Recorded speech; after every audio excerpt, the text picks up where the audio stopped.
రాకాలోకంకి స్వాగతం. ఈ కంటెంట్ మీకు నచ్చినట్టయితే లైక్ చేయండి, మీ బంధుమిత్రులకి షేర్ చేయండి. ఇప్పటి వరకు సబ్స్క్రైబ్ చేసుకోకపోతే సబ్స్క్రైబ్ బటన్ని నొక్కండి, అదేవిధంగా బెల్ ఐకాన్ని కూడా తప్పనిసరిగా నొక్కండి. జై హింద్ మిత్రులారా. రిపబ్లిక్ డేకి సరిగ్గా 2 రోజుల ముందు జనవరి 24 సాయంత్రం ఢిల్లీకి చాలా దూరంలో ఉన్నటువంటి రాజస్థాన్లో ఉన్నటువంటి నాగోర్ జిల్లాలో ఉన్నటువంటి హర్సౌర్ అనే గ్రామం దగ్గరికి హఠాత్తుగా పోలీసులు వచ్చారు.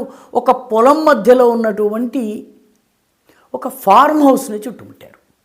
ఫార్మ్ హౌస్ని చుట్టుముట్టి వాళ్ళందరూ కూడా దగ్గరకు వెళ్ళి తలుపు కొట్టగానే ఆ తలుపు తీసినటువంటి ఒక బక్క చిక్కినటువంటి వ్యక్తి బయటకు వచ్చాడు. బయటకు రాగానే నీ పేరేమిటని అడిగారు. అతను నా పేరు సులేమాన్ అన్నాడు. ఈ ఫార్మ్ హౌస్లో ఏముంది అని అడిగారు. అతను ఏవో రకరకాల సమాధానాలు చెప్పడం మొదలుపెట్టాడు. పోలీసుల్ని బుకాయించే ప్రయత్నం చేశాడు, దబాయించే ప్రయత్నం చేశాడు, డరాయించే ప్రయత్నం చేశాడు. ఇవన్నీ చేసిన తర్వాత కూడా పోలీసులు అక్కడి నుంచి కదల్లేదు. లోపలికి వెళ్ళి చూడాల్సిందేనన్నారు. పోలీసులు లోపలికి వెళ్ళి చూసేసరికి ఇతని మాటలు మెత్తబడ్డాయి. నెమ్మదిగా నీళ్లు నములుతూ ఇదంతా కూడాను అమోనియం నైట్రేట్ అండి, పొలాల్లో చల్లడానికి అని చెప్పాడు. అమోనియం నైట్రేట్ పొలాల్లో చల్లడానికి ఎంత ఉంది అని పోలీసులు ఒక లెక్క వేసి, బ్యాక్ ఆఫ్ ది ఎన్వలప్ లెక్క వేసి చూస్తే 10,000 కిలోలు. 10,000 కిలోల అమోనియం నైట్రేట్ తోటి మొత్తం ఉత్తర భారతదేశాన్ని పేల్చేయవచ్చు. పొలాల్లో ఎరువుగా 10,000 కిలోలు అవసరం లేదు. వాడికి 100 ఎకరాలున్నా 1000 ఎకరాలున్నా కూడాను ఇంత అమోనియం నైట్రేట్ అవసరం లేదు. ఇంత అమోనియం నైట్రేట్ పొలంలో చల్లడానికి కాదు, దేనికోసం తెచ్చావు చెప్పు అని చెప్పి పోలీసులు గట్టిగా అడిగారు. అడిగేసరికి అతను ఏదో దాచే ప్రయత్నం చేశారు. పోలీసులు లోపలికి వెళ్ళి చూసేసరికి ఈ 10,000 కిలోల అమోనియం నైట్రేట్తో పాటు 1250 డెటనేటర్స్ ఉన్నాయి. అదేవిధంగా 5 కార్టన్స్, 20 కిలోల బరువు ఉన్నటువంటి 5 కార్టన్స్లో పేలుడు పదార్థాలు ఉన్నాయి.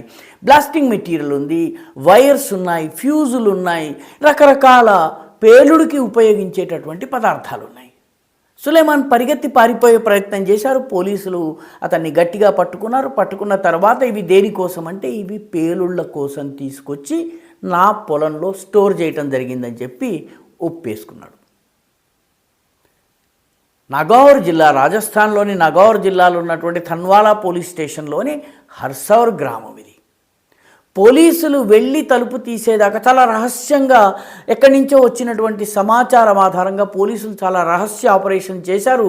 ఫార్మ్ హౌస్ని చుట్టుముట్టేంత వరకు కూడాను ఈ సులేమాన్ ఖాన్కి తెలియలేదు. సులేమాన్ ఖాన్ని అతని గత చరిత్రను కొద్దిగా తవ్వి చూసేసరికి అతని మీద పేలుడు పదార్థాలని పోగు చేసి దాచిపెట్టి సరఫరా చేసినటువంటి 3 పాత కేసులు కూడా బయటపడ్డాయి. ఈ 3 పాత కేసుల్లో కూడా అతను ఈ చట్టంలో ఉన్నటువంటి లొసుగుల ఆధారంగా తప్పించుకున్నాడు. ఈసారి పోలీసులు అతన్ని గట్టిగా పట్టుకున్నారు. 24th నైట్న మొత్తము దర్యాప్తు అంతా పూర్తయి పంచనామా అయ్యేటప్పటికి 25th అయింది. తెల్లవారితే రిపబ్లిక్ డేకి ముందు రాజస్థాన్లో 10,000 కిలోల అమోనియం నైట్రేట్. మిత్రులారా, రిపబ్లిక్ డేకి కొద్ది నెలల ముందే డిసెంబర్ 6న పేలుళ్ళు జరిపేందుకు, ఉత్తరాది అంతా ఏకకాలంలో పేలుళ్ళు జరిపేందుకు ఢిల్లీ నుంచి హర్యానాలోని ఫరీదాబాద్ ప్రాంతానికి, హర్యానాలో ఉన్నటువంటి ఫరీదాబాద్ దగ్గర ఉన్నటువంటి అల్ఫలా యూనివర్సిటీ పరిసర ప్రాంతాల్లో కూడాను అమోనియం నైట్రేట్, పేలుడు పదార్థాలు, ఫ్యూజులు, వైర్లు ఇవన్నీ దొరికాయి. 2,900 కిలోలు 2,900 కిలోల పేలుడు పదార్థాలు దొరికితే వాటిని స్వాధీనం చేసుకుంటే అందులో కొంచెం వేరే ఒక మసీదులో దాచినటువంటి ఉమరున్ నబీ అనే ఉగ్రవాది ఆ పేలుడు పదార్థాలని తన కారులో వేసుకుని వెళ్ళి ఎర్రకోట దగ్గర తనను తాను పేల్చేసుకున్నాడు.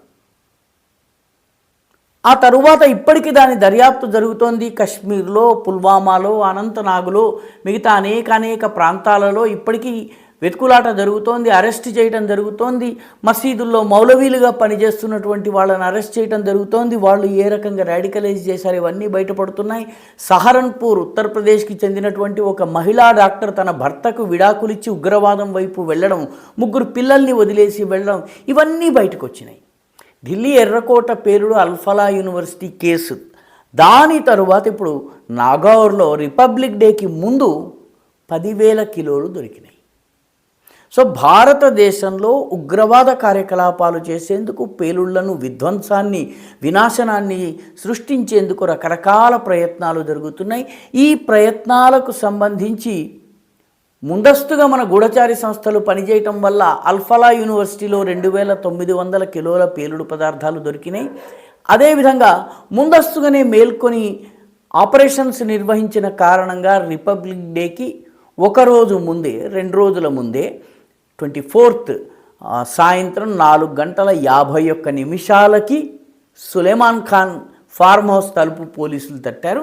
మొత్తం మీద ఇవన్నీ కూడాను రానున్న రోజుల్లో ఇటువంటి పేలుళ్లను నిర్వహించేటటువంటి పథకాలు, కుట్రలు అనేకం పన్నబోతున్నారని, మనం నిఘా వ్యవస్థ ఎంత అప్రమత్తంగా ఉన్నా కూడాను ఈ రకమైనటువంటి కార్యకలాపాలు జరిపేటటువంటి రాడికలైజ్ అయినటువంటి మతోన్మాదం తలకెక్కినటువంటి ముఠాలు ఈ దేశంలో పనిచేస్తున్నాయని, వాటిని అణిచేందుకు ప్రభుత్వంతో పాటు, నిఘా సంస్థలతో పాటు ప్రజలు కూడా మేల్కొని అప్రమత్తతతో ఉండాలి, జాగరూకతతో ఉండాలని చెప్పడమే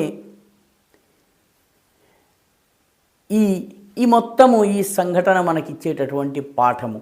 ఎవరో సాధారణ రైతుకి అనుమానం వచ్చి పోలీసులకు తెలియజేయటము, పోలీసులు నిఘా ఆ చుట్టుపక్కల ప్రాంతాల్లో పెంచి పొలం పనులు చేసే వాళ్ళ రూపంలో అక్కడ కార్యకర్తల్ని పెట్టడం, పోలీస్ సిబ్బందిని పెట్టడము, వాళ్ళ ద్వారా ఈ ఫార్మ్ హౌస్ని గుర్తించి దాని చుట్టూ ముట్టి మొత్తానికి అక్కడ యాక్షన్ చేయడం జరిగింది. కాబట్టి ఇటువంటి కార్యకలాపాల్లో సర్వసాధారణ ప్రజానీకం కూడా అప్రమత్తతో, జాగరూకతతో మెలగవలసినటువంటి అవసరం ఉంది. ఇలాంటి పేలుడు కుట్రలను ముందస్తుగానే విఫలం చేయటంలో మనందరి పాత్ర ఎంతో ఉంది. ఈ వీడియో మీకు నచ్చినట్టయితే లైక్ చేయండి, షేర్ చేయండి, ఈ ఛానల్కు సబ్స్క్రైబ్ చేయండి. మీ అభిప్రాయాన్ని కమెంట్ల రూపంలో తప్పనిసరిగా పంపించండి.